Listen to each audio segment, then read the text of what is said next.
Hello, geography students. This is Mrs. Politsky, and I have your notes for Chapter 11, Section 2, The History of Western Europe. And we're going to start from where we left off yesterday.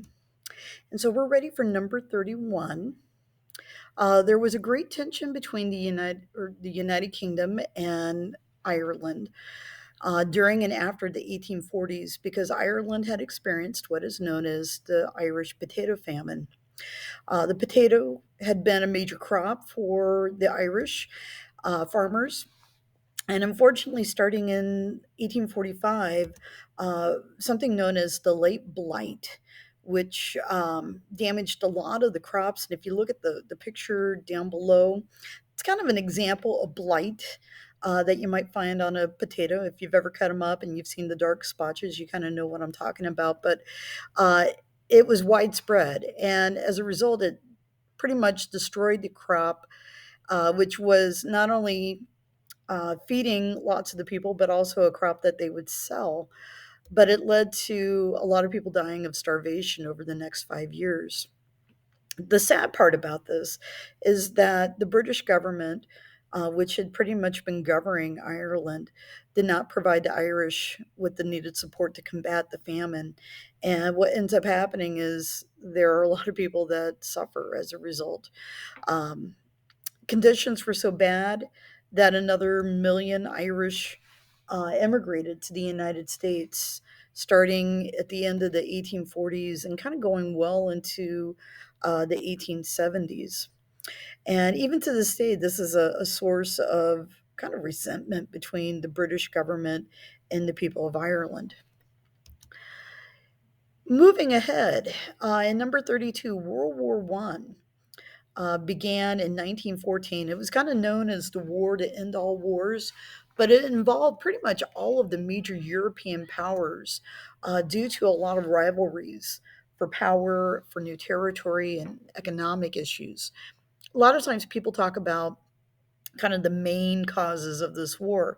And it all comes down to militarism because many of the European countries were building all sorts of new weapons, alliances because countries had kind of joined up to fight one another. And so they had these alliances that forced them into warfare even when they didn't want to go.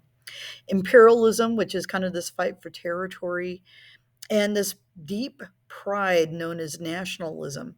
All these kind of things kind of wrapped together into causing this war. And Germany fought and lost this First World War. The man that you see kind of in the middle with the big bird on top of his helmet is known as Kaiser Wilhelm.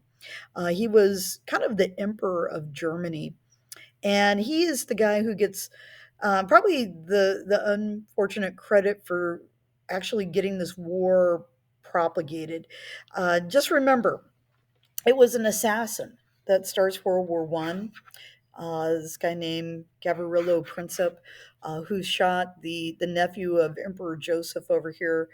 Um, but it's that assassination that sparks this war, and for the most part leads to all the carnage.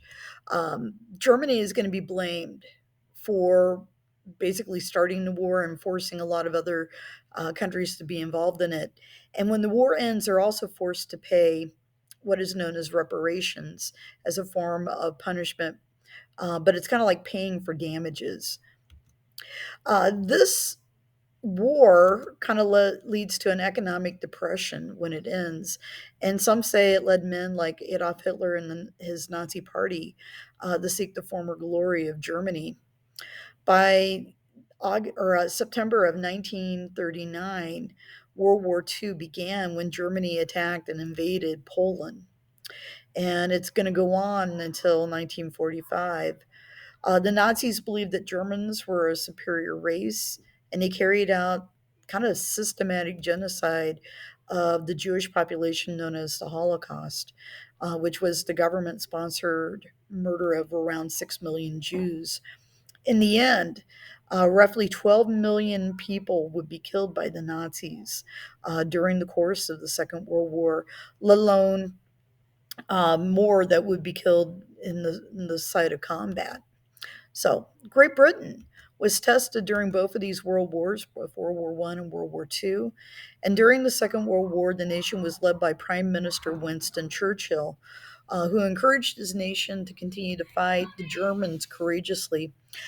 There were a few times when it wasn't looking so good for the British. Matter of fact, there was a time period known as the Battle of Britain where the Germans were constantly bombarding the British people, and yet they hang on and they persevere and they come back to win this thing. So kudos to Winston Churchill and his leadership.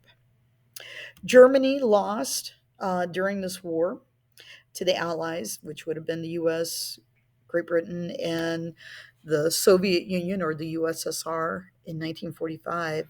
And roughly anywhere between 40 to 60 million people died during the course of this war. After World War II, the United States and the Soviet Union were the leading world powers, and this led to the threat of a war, or sometimes known as the Cold War, between these nations. The US and the Soviet Union never really purposely went to war against each other during this period of time, but we were always kind of on the verge of going to war. And the country of Germany kind of becomes kind of the epicenter of all this. When World War II kind of wraps up, Germany is kind of divided between the West and the East. And in the western part of the nation, the United States, France, and Great Britain kind of would help it set up its government and kind of restore it to a kind of a functioning democracy. But in the East, the Soviet Union would take control. And not only that, but the city of Berlin would also be divided between the West and the East.